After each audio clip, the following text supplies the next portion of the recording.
Hello friends, कैसे हैं आप लोग। आई होप आप लोग स्वस्थ होंगे, मस्त होंगे, ज़बरदस्त होंगे। आज के इस वीडियो में हम क्या डिस्कस करेंगे ये मैं बाद में बताऊंगी। देखो, आप में से किसी ने बोला कि आप किस तरह से ये टॉपिक करवा रहे हो, हमको बहुत कन्फ्यूजन हो रहा है। तो कन्फ्यूज होने की बिल्कुल भी ज़रूरत नहीं है। जो अभी हम जो सीरीज़ कंटिन्यू कर रहे हैं वो है हमारा न्यूली एडेड टॉपिक, यानी DSSB TGT नेचुरल साइंस के सिलेबस में जो टॉपिक नए ऐड हुए हैं वो हम यहाँ पे कवर कर रहे हैं। जिसमें सबसे पहले मैंने आपको रिप्रोडक्टिव बायोलॉजी करवाया, उसके बाद सेरीकल्चर करवाया, उसके बाद इंसेक्ट वेक्टर एंड डिजीज करवाया। अब आपको कन्फ्यूजन क्या है, मैंने आपको ये सब कुछ करवाया पूरी तरह से, बस मैंने इसको अभी होल्ड करके रखा है रिप्रोडक्टिव हेल्थ। यहाँ से क्वेश्चन आएगा और पक्का आएगा, क्योंकि पहले भी मतलब प्रीवियस ईयर में यहाँ से क्वेश्चन पूछे जा चुके हैं। तो यहाँ से अच्छे क्वेश्चन बनने के चांस हैं। तो मतलब इतनी जल्दी मत मचाओ कि बस जल्दबाजी में हम केवल रिकॉर्ड करके दे दें। इसको अच्छे से देंगे, बढ़िया से देंगे। तो हम ये कह सकते हैं कि ये 3 टॉपिक यानी reproductive biology, insect vector and disease और सेरीकल्चर, ये तीनों हमारा कंप्लीट हो चुका है। जिसमें से रिप्रोडक्टिव हेल्थ मैं आपको जल्दी ही दे दूंगी, तो इसको हम कंप्लीट मान सकते हैं। और आज जो हम डिस्कस करेंगे वो है हमारा यहाँ पे अप्लाइड जूलॉजी। और यहाँ पे मैं आपको ये बता देती हूँ, आप देखेंगे टेलीग्राम चैनल में मैंने ये comparative anatomy and developmental biology of vertebrate का PDF सारा अच्छे से शेयर कर दिया है। तो इसको आप खुद ही पढ़ लेना। उसमें क्या है, जैसे कि इंटेगुमेंट्री सिस्टम का अलग है, skeletal system, digestive system, respiratory system, सब अलग अलग PDF मैंने सेंड कर दिया है। तो उसको जो है आप वहाँ से कवर कर लेना। तो आज के इस वीडियो में हम अप्लाइड जूलॉजी करेंगे और आप यहाँ पे देखेंगे कई टॉपिक हैं, जैसे कि introduction to host parasite relationship, epidemiology of disease, rickettsiae and spirochaetes, parasitic protozoa, parasitic helminthes, insect of economic importance and insect of medical importance, animal husbandry, poultry farming and fish technology. तो यहाँ पे कुछ topic दिए हुए हैं। तो ये जो है हमारा एक ही वीडियो में कंप्लीट नहीं होगा, इसको हम 3 से 4 पार्ट में डिस्कस करेंगे। और आज के इस वीडियो में हम डिस्कस करेंगे introduction to host parasite relationship, इसके बारे में आज हम डिस्कस करेंगे। आई होप अब आपको कोई भी कन्फ्यूजन नहीं होगा। यानी हम कह सकते हैं कि हमने 3 टॉपिक पूरी तरह से कवर कर लिया है और ये 4th टॉपिक हम जो है कवर करने जा रहे हैं। और रही बात रिप्रोडक्टिव हेल्थ की, तो बहुत जल्द मैं उसका वीडियो रिकॉर्ड करके आपको प्रोवाइड कर दूंगी। तो देखो यहाँ पे सबसे पहले आप लोग पूछते हो कि कहाँ से पढ़ा रहे हैं, कैसे है, ये किस क्लास में दिया हुआ है, इस तरह के कमेंट आप लोगों के आते हैं। तो देखो यहाँ पे ये जो टॉपिक है, ये जिसको हम अप्लाइड जूलॉजी के नाम से जान रहे हैं, ये हमारा ग्रेजुएशन का टॉपिक है, जो कि हम 5th सेमेस्टर में जो है पढ़ते हैं। और यहाँ पे यूनिट 1 है host parasite relationship and epidemiology. तो ये यूनिट 1 है। उसके बाद जितने भी टॉपिक अभी हमने सिलेबस में देखे थे वो सब यहाँ पे unit 1, unit 2, unit 3, unit 4, unit 5 इस तरह से दिए हुए हैं। तो चलिए यहाँ पे हम इसको डिस्कस कर लेते हैं। और मैंने यहाँ पे कोई नोट्स नहीं बनाया, मैंने क्या किया, इसको हाईलाइट कर दिया। जो जो पॉइंट हाईलाइट है वही वही हम यहाँ पे देख लेंगे और यहीं से क्वेश्चन जो है बनने के चांस हैं।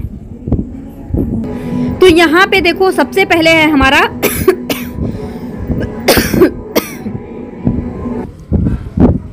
तो सबसे पहले देखिए यहाँ पे क्या है, type of host, type of relationship. तो इसके बारे में होस्ट अभी हम बाद में देखेंगे, सबसे पहले देखते हैं टाइप ऑफ रिलेशनशिप। तो हमारा देखो यहाँ पे क्या है, होस्ट पैरासाइट रिलेशनशिप। तो सबसे पहले हम समझते हैं रिलेशनशिप में क्या क्या है। तो देखो टाइप ऑफ रिलेशनशिप में पैरासिटिज्म, सिम्बियोसिस एंड यहाँ पे कॉमेंसलिज्म और इसके साथ में म्यूचुअलिज्म। तो इस तरह के इसके अलावा भी बहुत सारे होते हैं, जैसे कि ओमेंसलिज्म। तो ये सब रिलेशनशिप होते हैं जो कि ऑर्गेनिज्म के बीच में होते हैं। तो सबसे पहले देखो क्या है, सिम्बायोसिस। सिम्बायोसिस में क्या है, any association between 2 species population that live together is symbiotic whether the species benefit harm or have no effect on each other. तो यहाँ पे क्या है, सिम्बायोसिस। सिम मीन्स क्या होता है, साथ साथ। Biosys means living. BIOS means क्या होता है, लिविंग। सिम मीन्स साथ साथ। तो हम कह सकते हैं मतलब दो ऐसे जीव जो साथ साथ रहते हैं, लिव करते हैं, तो उनको हम उस मतलब ये जो है इसके लिए हम टर्म क्या यूज करते हैं, सिम्बायोसिस, यानी any association between two species population that live together, जो कि साथ साथ रहते हैं, उसको हम क्या बोलते हैं, सिम्बायोटिक। और यहाँ पे देखो वेदर द स्पीसीज बेनिफिट, यहाँ पे क्या हो सकता है दोनों स्पीसीज एक दूसरे को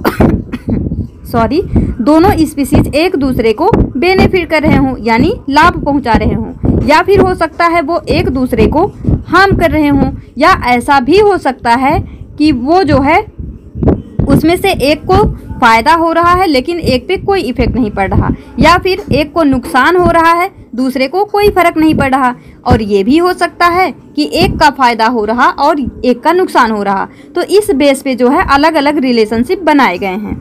तो अब यहाँ पे देखो जो सिम्बियोसिस है वो इंक्लूड करता है क्या क्या, म्यूचुअलिज्म, कॉमेंसालिज्म एंड पैरासिटिज्म, यानी ये जो म्यूचुअलिज्म, कॉमेंसालिज्म, अमेंसालिज्म, पैरासिटिज्म, ये जो सारे रिलेशनशिप हैं वो जो है सिम्बायोसिस में ही इंक्लूड होते हैं, इसी के अंतर्गत आते हैं। तो अब देखो सबसे पहले बात करते हैं म्यूचुअलिज्म। तो देखो टर्म से ही याद रखना क्या है, म्यूचुअलिज्म। तो यहाँ पे क्या है, एसोसिएशन बिटवीन ऑर्गेनिज्म, यानी एसोसिएशन तो होगा ही होगा क्योंकि हम यहाँ पे रिलेशनशिप देख रहे हैं। तो क्या है, association between organism of two different species in which each benefited, यानी क्या है, हमने क्या देखा, जब जो दो जीव साथ साथ रहते हैं तो हम उसको बोलते हैं सिम्बायोसिस, और सिम्बायोसिस में क्या क्या आता है, म्यूचुअलिज्म, कॉमेंसालिज्म, पैरासिटिज्म, अमेंसालिज्म। तो ये कुछ जो है इसके अंतर्गत आते हैं। तो म्यूचुअलिज्म हम किसे बोलते हैं, जब ऐसे दो जीव साथ साथ रहें जो एक दूसरे को बेनिफिट करते हैं, क्या करते हैं, एक दूसरे को लाभ पहुंचाते हैं। जब दो जीव जो साथ साथ रह रहे हैं अगर वो एक दूसरे को लाभ पहुंचाएंगे तो हम इसके लिए क्या टर्म यूज करते हैं, म्यूचुअलिज्म, इसको हम बोलते हैं म्यूचुअलिज्म। अब देखो यहाँ पे सबसे इम्पॉर्टेंट क्या है, एग्जाम्पल आपसे पूछे जा सकते हैं। तो याद रखना जो टर्माइट होता है, टर्माइट है mutual relationship with protozoa that live in the insect gut, यानी देखो एक है हमारा टर्माइट, यहाँ पे दो स्पीसीज हैं, दो ऑर्गेनिज्म है, एक है हमारा टर्माइट और एक है यहाँ पे प्रोटोजोआ। क्या है, प्रोटोजोआ। जो टर्माइट है और प्रोटोजोआ है दोनों के बीच में क्या है, म्यूचुअल रिलेशनशिप है, यानी दोनों एक दूसरे को बेनिफिट पहुंचाते हैं। लेकिन कैसे, देखो the termite benefits from the ability of bacterial symbionts within the protozoa to digest cellulose. Termite क्या होता है, जिसको हम हिंदी में बोलते हैं दीमक, क्या बोलते हैं, दीमक। तो दीमक क्या करता है, वो लकड़ी, जैसे आप देखे होंगे लकड़ी को क्या करता है, खा जाता है। यानी कैसे खाएगा, वो उसके सेलुलोज को, यानी जो लकड़ी है वो किसका बना है, सेलुलोज का बना है तो वो प्लांट सेल वॉल ना, तो किसका बना है, सेलुलोज का। तो उस सेलुलोज को डाइजेस्ट करने के लिए जो टर्माइट होता है उसको वो एबिलिटी कहाँ से मिलती है, वो मिलती है प्रोटोजोआ से। Termite benefit from the ability of bacterial symbionts within the protozoa to digest cellulose, यानी सेलुलोज को डाइजेस्ट करने की कैपेबिलिटी टर्माइट के अंदर खुद नहीं होती। क्या लिखा देखो, termite itself can not do this, यानी उसके अंदर खुद कैपेबिलिटी नहीं होती है, वो कैपेबिलिटी उसके अंदर आती है कहाँ से, प्रोटोजोआ के साथ में रहने से। And without the protozoa it would not be able to obtain energy from its food, और ये जो है प्रोटोजोआ के बिना क्या करता है, फूड ऑब्टेन नहीं कर सकता है। Cellulose from the wood it chew and eat. तो यहाँ पे मतलब ये आपको समझ में आया होगा। तो क्वेश्चन जो है यहाँ से पता कैसे बनता है, एग्जाम्पल से। ज़्यादातर क्वेश्चन ऐसे ही बनते, या फिर कभी कभी ऐसे भी पूछ लेता है, मतलब कि दोनों में अगर बेनिफिट हो रहा तो क्या होगा। तो याद रखना म्यूचुअलिज्म होगा अगर दोनों ही एक दूसरे को लाभ पहुंचा रहे हैं। तो ये हो गया हमारा फर्स्ट एग्जाम्पल। अब यहाँ पे देखो, ये तो हो गई टर्माइट की बात कि वो क्या करता है। अब प्रोटोजोआ क्या करता है, the protozoa and the bacterial symbiotes benefit by having a protective environment and a constant supply of food from the wood chewing action of termite. जो टर्माइट है उसके वजह से इसको प्रोटेक्टिव इन्वायरमेंट मिलता है। तो ये हो गया हमारा टर्माइट और ये हो गया हमारा टर्माइट और प्रोटोजोआ का एग्जाम्पल। दूसरा एग्जाम्पल क्या है म्यूचुअलिज्म का, जो कि सबको पता है, क्या है हमारा लाइकेन। ये तो हम बचपन से ही पढ़ते आ रहे हैं। क्या है लाइकेन? ये जो है mutual relationship between fungus and photosynthetic algae and bacteria. तो इसके बारे में ज़्यादा कुछ हमको देखना नहीं है। क्या है यहाँ पे, जो फोटोसिंथेटिक एल्गी है या फिर बैक्टीरिया है, तो इसके नाम से ही पता है फोटोसिंथेटिक है, यानी ये खाना बना रहा है। तो जो फंगस होता है वो इसके साथ में क्यों रहता है? खाने के लिए। देखो, symbiont grow together, glucose produced by algae provide nourishment for both organism, whereas the physical structure of lichen protect the algae from the element and make certain nutrient in the atmosphere more available to algae. ये सब छोड़ो, आप बस simple सा याद रखना, mutualism का एक एग्जांपल है टर्माइट और प्रोटोजोआ। अब वो कैसे एक दूसरे को लाभ पहुंचाते हैं वो तो हमने देख लिया। सेकेंड एग्जाम्पल क्या है? लाइकेन, जो है association between fungus and algae. Algae क्या करता है? उसको खाना देता है, और फंगस क्या करता है? उसको प्रोटेक्शन प्रोवाइड करता है, यानी इन्वायरमेंट प्रोवाइड करता है रहने के लिए। तो ये दोनों हो गया। अब हम यहाँ पे देखते हैं कॉमेंसालिज्म। क्या है कॉमेंसालिज्म? देखो यहाँ पे ओमेंसालिज्म तो नहीं दिया है, लेकिन हम फिर भी आपको बता देते हैं। जो कॉमेंसालिज्म है, यहाँ पे क्या होता है, एक को फायदा होता है लेकिन एक को जो है कोई भी इफेक्ट नहीं होता है। क्या होता है? एक ऑर्गेनिज्म को फायदा होता है, लेकिन एक ऑर्गेनिज्म क्या होता है, वो अनअफेक्टेड रहता है, ना तो उसको फायदा होता है ना ही उसको नुकसान होता है। अब ये आपको अच्छी तरह समझ आएगा किससे? एग्जाम्पल से। तो सबसे पहले देखो, वन स्पीसीज ऑब्टेन्स फूड और other benefits from the other without either harming और बेनिफिटिंग, यानी एक जो है उससे फायदा लेता है, लेकिन एक को कोई भी यहाँ पे नुकसान या फायदा कुछ नहीं होता, यानी वो अनअफेक्टेड रहता है। एसोसिएशन में ऑब्टेन न्यूट्रिएंट, यानी वो जो है यहाँ पे एसोसिएशन केवल खाना लेना नहीं है, यहाँ पे न्यूट्रिएंट प्राप्त करना या फिर शेल्टर प्राप्त करना, सपोर्ट प्राप्त करना, या फिर लोकोमोशन, यानी क्या है, मान लो एक स्पीसीज वो कहीं नहीं जा सकता तो क्या करेगा, वो दूसरे स्पीसीज के ऊपर बैठ जाएगा, और यानी ऐसे स्पीसीज के ऊपर जो कि जा सकता है तो उसी के सहारे वो भी चला जाएगा। तो वही है यहाँ पे, मतलब लोकोमोशन के लिए भी कॉमेंसालिज्म हो सकता है, न्यूट्रिएंट के लिए भी हो सकता है, शेल्टर सपोर्ट किसी भी चीज़ के लिए हो सकता है। अब देखो यहाँ पे फर्स्ट एग्जाम्पल क्या है, रेमोरा फिश। रेमोरा फिश जो होता है वो राइड करता है, यानी सवारी करता है किसका? शार्क का। जो शार्क होती है उस पे राइड करता है रेमोरा फिश, यानी हम कह सकते हैं रेमोरा फिश क्या होता है, वो नहीं चल सकता, तो वो उसके ऊपर बैठ के आराम से अपना मजे लेता है चलने के। तो ये तो हो गया हमारा फर्स्ट एग्जाम्पल कॉमेंसालिज्म का। सेकेंड एग्जाम्पल क्या है, आप लोगों ने देखा भी होगा, जैसे कि मान लो जो पशु हम पालते हैं, जैसे भैंस हो गया, गाय हो गया, तो क्या होते हैं, इनको हम बोलते हैं ग्रेजिंग मैमल्स, यानी चरने वाले। तो कभी कभी क्या होता है, आप देखेंगे जो पक्षी होते हैं वो उनके ऊपर से बैठ के कुछ मतलब खाते रहते हैं। तो वो क्या खाते हैं, जैसे कि उनके ऊपर कोई भी कीड़े हो गए, जिसको हम लाइस कह सकते हैं, ये सब, तो क्या करते हैं, जो पक्षी होते हैं उस कैटल के ऊपर से उसको क्या करते हैं, खा लेते हैं। तो जो पंछी हैं उनको क्या मिल गया, खाना मिल गया, और जो हमारा पशु है उसका क्या हुआ, उसको भी मतलब राहत मिल जाएगा उस कीड़े से।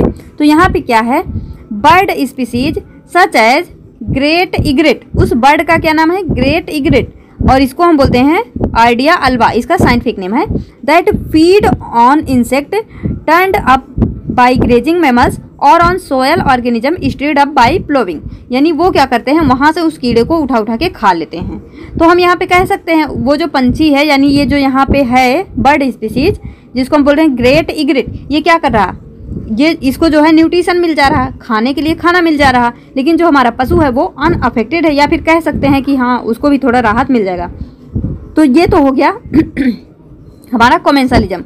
और यहाँ पे देखो वेरियस बाइटिंग, यानी वो कीड़े क्या क्या हो सकते हैं, लाइस हो सकता है, फ्लीज हो सकता है, फ्लीज के बारे में हम पढ़ ही चुके हैं, लाउस फ्लाइज हो सकता है, ये सब चीज़ें हो सकते हैं जिसको वो ग्रेट इग्रेट खाएगा। अब यहाँ पे देखो पैरासिटिज्म की बात करते हैं।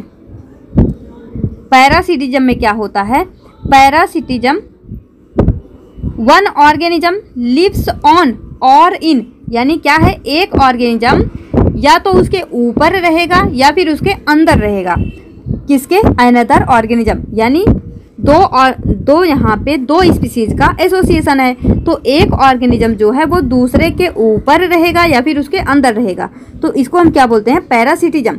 Causing some harm to host, और यहाँ पे क्या होता है, नुकसान होता है।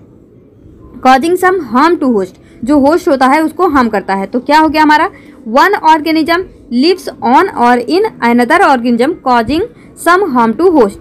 अब देखो, parasite benefits but the organism being fed upon the host is harmed, यानी यहाँ पे क्या है, पैरासाइट में क्या होता है, जो पैरासाइट है उसको तो फायदा हो रहा है, लेकिन जो होस्ट है उसको क्या हो रहा है, नुकसान हो रहा है। जैसे मान लो मच्छर जो होते हैं वो हमारे ऊपर आते हैं, हमको काटते हैं, ब्लड को सक करते हैं, तो उनका तो फायदा हो रहा है, उनको पीने के लिए खून मिल रहा है, यानी उनको न्यूट्रिशन मिल रहा है। लेकिन हमारा क्या नुकसान है, हमको उससे मलेरिया हो सकता है, डेंगू हो सकता है, यानी हम मच्छर के लिए क्या हैं, होस्ट हैं, तो हम क्या होंगे, हम हार्म हो रहे हैं, हमको नुकसान हो रहा है। तो ये हो गया हमारा पैरासिटिज्म। पैरासाइट में क्या होता है, एक को फायदा होता है, एक को नुकसान होता है, ये हम यहाँ पे कह सकते हैं। अब देखो, based on their interaction with their host और ऑन दियर लाइफ साइकिल, जो पैरासिटिज्म होता है उसके लाइफ साइकिल के बेस पे या फिर इंटरेक्शन के बेस पे हम उसको क्लासीफाई करते हैं कई सारे टाइप्स में।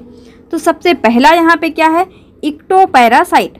इक्टोपैरा, इक्टो मीन्स क्या होता है, ऊपर या फिर आउटसाइड, या फिर हम कह सकते हैं ऑन द सरफेस। तो क्या है, इक्टोपैरासाइट में क्या याद रखेंगे, on outside on the surface of body of the host, यानी ऐसे पैरासाइट जो कि होस्ट के आउटसाइड रहते हैं, यानी सरफेस पे ही रहते हैं। जैसे कि आप लोगों को पता ही है, बहुत सीधा सा एग्जांपल है, आपके सिर में जुएं, जुएं तो हर किसी के सर में कभी न कभी पड़े होंगे, तो वो क्या होते हैं, वो सरफेस पे रहते हैं, वो हमारे बॉडी के अंदर नहीं है, बॉडी के सरफेस पे हैं। यानी वो जो जुएं हैं वो हमारे लिए क्या है, वो इक्टोपैरासाइट हैं, यानी जिसको हम इक्टोजोआ भी बोल सकते हैं। तो क्या हो गए, जो जू हो गए वो हो गए हमारे इक्टोपैरासाइट। तो वही है यहाँ पे एग्जाम्पल क्या है, टिक्स एंड माइट्स। क्या है, टिक्स एंड माइट्स। अब देखो, इंडोपैरासाइट। अब अगर बात करें इंडोपैरासाइट की, तो इंडो मीन्स अंदर, यानी lives inside the body of host, जो कि होस्ट के अंदर रहता है। जैसे कि मतलब बॉडी के अंदर कहाँ कहाँ रह सकता है, ब्लड, टिश्यू, बॉडी कैविटी या फिर डाइजेस्टिव ट्रैक्ट, यानी इनमें से किसी भी स्थान पे हमारे बॉडी के अंदर में वो रह सकते हैं। तो इसका एग्जाम्पल क्या होता है, जैसे कि एस्कैरिस हो गया या फिर प्लाज्मोडियम हो गया। इसके बारे में हम डिटेल से पढ़ेंगे क्योंकि सिलेबस में मेंशन है। तो ये क्या होते हैं, इंडोपैरासाइट। क्या होता है, इंडो, यानी ये हमारे शरीर के अंदर रहते हैं। जैसे एस्कैरिस जो है वो हमारे इंटेस्टाइन को क्या करता है, अफेक्ट करता है, कहाँ रहता है, इंटेस्टाइन में। तो ये क्या हो गया हमारा इंडोपैरासाइट। अब देखो क्या है, टेम्परोरी पैरासाइट। टेम्परेरी मीन्स क्या होता है, जो कि थोड़े समय के लिए रहे। टेम्परेरी हम बोलते हैं ना, अरे वो तो टेम्परेरी है, यानी थोड़े टाइम के लिए। तो क्या है, visit it's host for a short period, यानी जब थोड़े टाइम के लिए। जैसे आप देखो मच्छर क्या करता है, आया आपकी बॉडी पे, थोड़ी देर बैठा, खून पिया और उड़ गया, यानी वो बस थोड़े ही समय के लिए, ये नहीं वो परमानेंट हमारी बॉडी पे नहीं बैठा है। क्या है, आया, खून पिया, चला गया। तो क्या है, टेम्परोरी पैरासाइट, शॉर्ट पीरियड। तो यहाँ पे एग्जाम्पल क्या है, मॉस्किटो, इसको याद रखना। अब देखो परमानेंट पैरासाइट, परमानेंट नाम से ही पता है, परमानेंट यानी हमेशा हमेशा के लिए। तो क्या है, ऐसा पैरासाइट जो कि होस्ट पे कैसे रहता है, होल पीरियड ऑफ लाइफ, पूरे जीवन भर उसके साथ रहता है।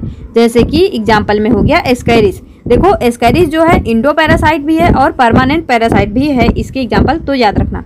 अब देखो फैकल्टेटिव पैरासाइट। फैकल्टेटिव मीन्स क्या होता है, यहाँ पे व्हेन अपॉर्चुनिटी अराइज, यानी जब चांस मिला तो वो पैरासाइट की तरह बिहेव करेंगे, अदरवाइज नहीं। तो ये हो गए हमारे फैकल्टेटिव। लेकिन ऑब्लिगेटरी पैरासाइट क्या होते हैं, can not exist without a parasitic life, यानी ये ऐसे पैरासाइट हैं जो कि पैरासिटिक लाइफ के बिना एग्जिस्ट ही नहीं कर सकते, यानी इनका लाइफ ही तभी कंप्लीट होगा जब ये होस्ट के अंदर जाएंगे। तो यहाँ पे एग्जाम्पल क्या होता है हमारा, प्लाज्मोडियम। तो इसको हम डिटेल से पढ़ेंगे ही, तब आपको अच्छे से समझ आ जाएगा। अब देखो क्या है, नेक्स्ट है ओकेजनल और एसिडेंटल। एसिडेंटल मीन्स क्या होता है, अचानक, यानी अनयूजुअल होस्ट, अचानक से मिला और उसको अफेक्ट कर दिया, हो गया काम। तो ये हो गया हमारा एसिडेंटल, यानी अचानक से, अनयूजुअल होस्ट। सबसे जो ज़्यादा इंपॉर्टेंट है वो हमारा इक्टोपैरासाइट, इंडोपैरासाइट, टेम्पोररी, परमानेंट, ये जो है ज़्यादा इंपॉर्टेंट है, उसके बाद तो सब ऐसे ही हैं, बस टर्म जान लो, अगर आ जाएगा तो याद रहेगा। वॉन्डरिंग और अबरेंट पैरासाइट। वॉन्डरिंग मीन्स क्या होता है, घूमना, तो क्या है यहाँ पे, happen to reach a place where it can't live, तो ये तो ऐसे ही सिंपल सा है, यानी घूमते रहना। अब देखो क्या है ईपी पैरासाइट, इसको भी याद रख लेना थोड़ा सा, क्या है epiparasite. It is a parasite whose host of an ant insect, तो ये थोड़ा सा इम्पॉर्टेंट इसलिए है क्योंकि ये ऐसे पैरासाइट होते हैं, ईपी पैरासाइट ऐसे पैरासाइट होते हैं जिनका होस्ट यूजुअली क्या होता है, इंसेक्ट, यानी इनका होस्ट ज़्यादा से ज़्यादा क्या होता है, इंसेक्ट, तो उसको हम बोलते हैं epiparasite. Is also a parasite and their association is called hyperparasitism, यानी ये जो मतलब ऐसे पैरासाइट जो कि इंसेक्ट के ऊपर रहते हैं, इस एसोसिएशन को हम क्या बोलते हैं, हाइपर पैरासिटिज्म। क्या बोलते हैं, हाइपर पैरासिटिज्म। अब देखो यहाँ पे type of host, type of host की बात करते हैं, तो अब तक आपको रिलेशनशिप का जो एग्जाम्पल है, जो टाइप है, वो सब समझ में आ गया होगा। अब देख लेते हैं होस्ट के बारे में।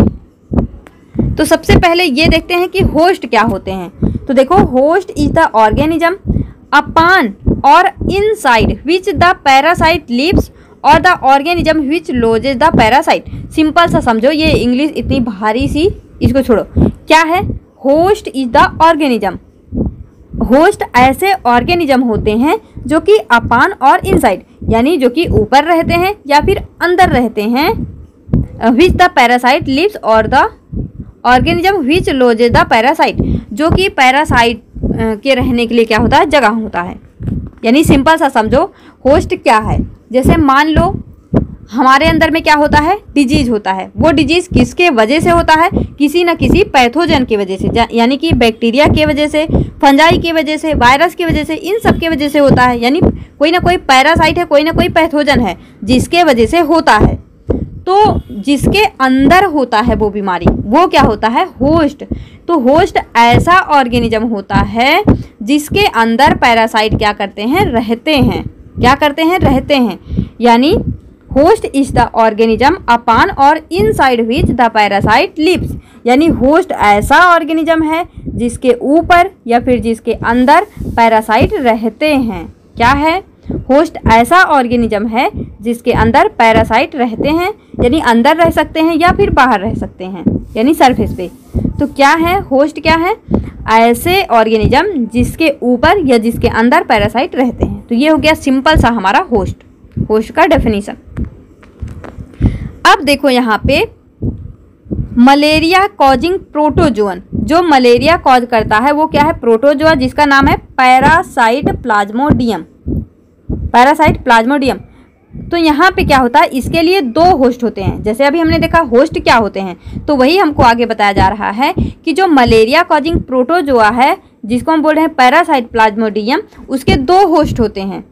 एक होता है मैन एंड एक होता है फीमेल एनाफिलीज मॉस्किटो। क्या होता है, एक होता है मैन एंड एक होता है फीमेल एनाफिलीज मॉस्किटो। क्या होता है, एक जो है आदमी होते हैं, एक होता है फीमेल एनाफिलीज मॉस्किटो। यानी यहाँ से आप क्या याद रखेंगे, मलेरिया किसके थ्रू होता है, ये भी याद रखना, प्रोटोजोआ के थ्रू होता है जिसका नाम है पैरासाइट प्लाज्मोडियम।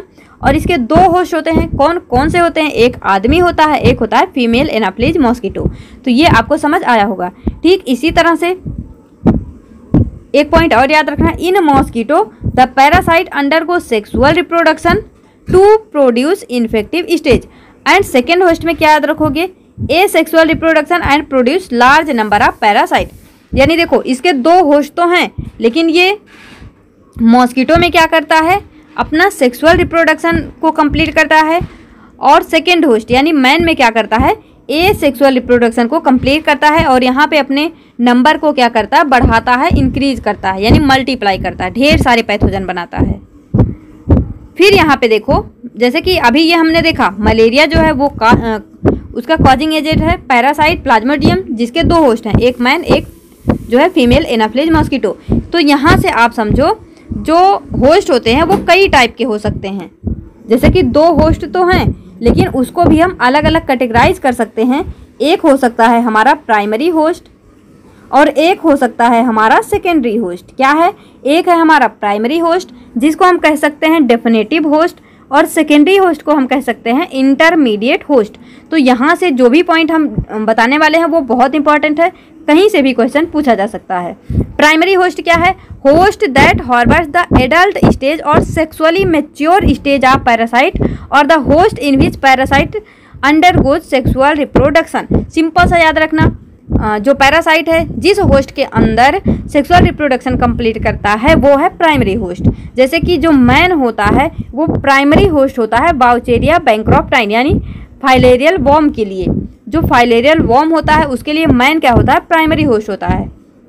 जो फीमेल एनाफ्लीज मॉस्किटो है वो प्राइमरी होस्ट होती है किसकी? मलेरिया कॉजिंग प्रोटोजोन यानी प्लाज्मोडियम वाइवेक्स। प्लाज्मोडियम वाइवेक्स के लिए प्राइमरी होस्ट क्या है? Female Anopheles mosquito. लेकिन जो बाउचेरिया बैंक्रोफ्टाई है उसके लिए प्राइमरी होस्ट क्या है? मैन। तो किसी भी तरह से क्वेश्चन यहाँ से बन सकता है, हर एक लाइन जो है अच्छे से याद रखना। देखो अलग अलग कलर से हमने इसको इस वजह से हाईलाइट किया है ताकि आपको अच्छे से ये समझ आ सके। सेकेंडरी होस्ट में क्या है? सिंपल से याद रखना, जिसके अंदर क्या होता है? ए सेक्सुअल रिप्रोडक्शन, बस इतना याद रखना। अब देखो जो मैन होता है वो सेकेंडरी होस्ट होता है किसके लिए? प्लाज्मोडियम वाइवेक्स के लिए। लेकिन फीमेल क्यूलेक्स मॉस्किटो जो होती है वो सेकेंडरी होस्ट होती है किसके लिए? बाउचेरिया बैंक्रोफ्टाई के लिए। बाउचेरिया बैंक्रोफ्टाई के लिए। तो ये भी आपको समझ आया होगा। तो याद रखना, female Anopheles mosquito Plasmodium vivax के लिए क्या है? प्राइमरी होस्ट है। लेकिन फीमेल क्यूलेक्स मॉस्किटो जो है वो सेकेंडरी होस्ट है किसके लिए? बाउचेरिया बैंक्रोफ्टाई के लिए। अब देखो क्या है? पैराटेनिक होस्ट। क्या है? पैराटेनिक होस्ट आ कैरियर और ट्रांसपोर्ट होस्ट। तो इसके सबसे ज़्यादा इंपॉर्टेंट तो वही है हमारा प्राइमरी एंड सेकेंडरी, लेकिन इसके बारे में भी याद रखेंगे आप। क्या है? पैराटेनिक होस्ट क्या होता है? An intermediate host which is not needed for the development of parasite. यानी यहाँ पे क्या होता है? होस्ट क्या है? जिसके अंदर पैरासाइट रह रहा है। तो जब वो मतलब क्यों रह रहा है? होस्ट के अंदर क्यों रह रहा है? क्योंकि उसको मल्टीप्लाई करना है, अपने नंबर को इंक्रीज करना है ताकि ज़्यादा से ज़्यादा बीमारी फैलाया जा सके। तो उसका मकसद क्या है? अपने आप को ग्रो करना, डेवलपमेंट करना, मल्टीप्लाई करना, ताकि जो है बीमारी को फैलाया जा सके, क्योंकि वो क्या है? पैरासाइट है। तो देखो जो पैराटेनिक होस्ट होते हैं यहाँ पे किसी प्रकार का डेवलपमेंट नहीं होता है। ये क्या है? एक प्रकार का इंटरमीडिएट होस्ट है। बस यहाँ पे जो है पैरासाइट क्यों रहते हैं? Serve to maintain the life cycle of parasite. ये जो है उसकी लाइफ साइकिल को केवल मेंटेन रखने के लिए काम करते हैं, लेकिन यहाँ पे किसी भी प्रकार का डेवलपमेंट नहीं होता है। तो बस इतना सा पॉइंट इसके बारे में याद रखना। अब आगे देखो रिजर्वायर होस्ट। रिजर्वायर होस्ट को हम क्या बोलते हैं? इसको हम और एक नाम से जानते हैं जिसको हम बोलते हैं टेम्परेरी होस्ट। रिजर्वायर होस्ट या फिर टेम्परेरी होस्ट। फिर टेम्परेरी का मतलब क्या है? बोलते हैं ना, अरे वो तो टेम्परेरी है, यानी कुछ खास नहीं है, यानी यहाँ पे कोई खास काम तो नहीं होने वाला। तो क्या है? loses the infective stage of a parasite in its body when the main host is not available। तो देखो क्या है? मतलब यहाँ पे जो पैरासाइट है वो टेम्पोररी ही रह रहा है। क्यों? क्योंकि जो उसका मेन होस्ट है अभी वो अवेलेबल नहीं है। क्या है? मेन होस्ट जो है यानी जिसके अंदर उसको बीमारी करनी है वो अभी अवेलेबल नहीं है। इस वजह से वो सोच रहा कोई बात नहीं, तब तक हम यहीं रह लेते हैं। किसमें? रिजर्वायर होस्ट में। जब मेन वाला आएगा यानी प्राइमरी या फिर सेकेंडरी, तब जो है हम उसके पास चले जाएंगे। लेकिन कोई बात नहीं, जब तक कोई हमको मतलब मेन होस्ट नहीं मिल रहा तब तक हम यहीं पे रह लेते हैं। तो जो रिजर्वायर होस्ट है क्या है? टेम्पोररी होस्ट है। यहाँ पे क्या होता है? ये मतलब पैरासाइट यहाँ पे तब रहते हैं जब मेन होस्ट अवेलेबल नहीं होता, याद रखना। अब देखो parasite neither undergoes development nor cause any disease. तो क्या है? यहाँ पे जो पैरासाइट है ना उसमें किसी भी प्रकार का डेवलपमेंट होता है, ना ही यहाँ पे कोई भी प्रकार की डिजीज होगी। In the absence of regular host some parasite survive in the. ये सब छोड़ो, जितना हाईलाइट है बस उतना ही देखना। जैसे कि देखो monkey is the reservoir host for the Plasmodium. अब सिंपल सा क्वेश्चन पूछा जा सकता है which is the reservoir host for the Plasmodium. वहाँ पे मंकी ऑप्शन में दे देंगे, मैन दे देंगे या फिर जकाल दे देंगे, कुछ भी दे देंगे। तो आप जो है याद रखना मंकी होता है रिजर्वायर होस्ट फॉर प्लाज्मोडियम। अब नेक्स्ट क्या है? यहाँ पे वेक्टर होस्ट। तो वेक्टर के बारे में हमने बहुत पढ़ा है, तो यहाँ पे क्या है, वेक्टर मीन्स हमने आपको क्या बताया था, कैरी करने वाला, जो कि कैरी करता, कोई भी चीज को एक जगह से दूसरे जगह पे ले जाता है। तो वेक्टर होस्ट क्या है, ऑर्गेनिज्म विच ट्रांसफर्स, यानी जो कि एक जगह से दूसरे जगह पे ले जाते हैं infective stage of a parasite from one main host to another, यानी एक होस्ट से दूसरे होस्ट में पैरासाइट को कैरी करने वाले क्या है, वेक्टर होस्ट। अब देखो यहाँ पे जो वेक्टर होते हैं वो दो तरह के हो सकते हैं। क्या हो सकते हैं, दो तरह के वेक्टर यहाँ पे हो सकते हैं, जिसमें से एक है हमारा मैकेनिकल वेक्टर, एक है हमारा बायोलॉजिकल वेक्टर। तो देखो यहाँ पे मैकेनिकल वेक्टर क्या है, no part of parasitic development takes place in it. बस इतना याद रखना, मैकेनिकल वेक्टर में यहाँ पे किसी भी प्रकार के डेवलपमेंट नहीं होते हैं। लेकिन बायोलॉजिकल वेक्टर में क्या होता है, parasite undergo a part of development, यहाँ पे डेवलपमेंट होता है। तो बस इतना सा याद रखना। और एग्जाम्पल याद रखना, मैकेनिकल वेक्टर के एग्जाम्पल क्या है, house flies and cockroach in the case of ant amoeba.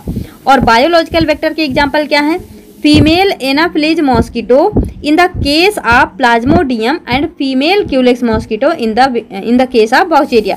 यानी जो फीमेल एनाफिलीज मॉस्किटो है वो प्लाज्मोडियम के लिए बायोलॉजिकल वेक्टर का काम करता है, और जो फीमेल क्यूलेक्स मॉस्किटो है वो बाउचेरिया के लिए बायोलॉजिकल वेक्टर का काम करता है। तो यहाँ पे ये हो गया वेक्टर की कहानी, यानी पूरी तरह से यहाँ पे हमने होस्ट के बारे में देख लिया।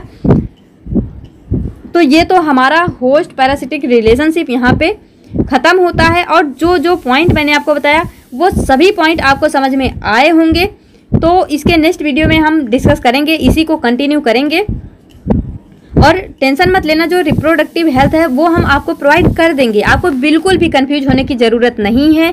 जो न्यूली एडेड टॉपिक हैं उनमें से 3 टॉपिक हमने कंप्लीट कर लिया। सबसे पहले रिप्रोडक्टिव हेल्थ, सेकेंड हमने क्या कंप्लीट किया, सेरिकल्चर, थर्ड हमने क्या कंप्लीट किया, वेक्टर, पेस्ट एंड डिजीज, और ये 4th हमारा चल रहा है अप्लाइड जूलॉजी। और आपको मैंने आपको बताया था क्या था हमारा,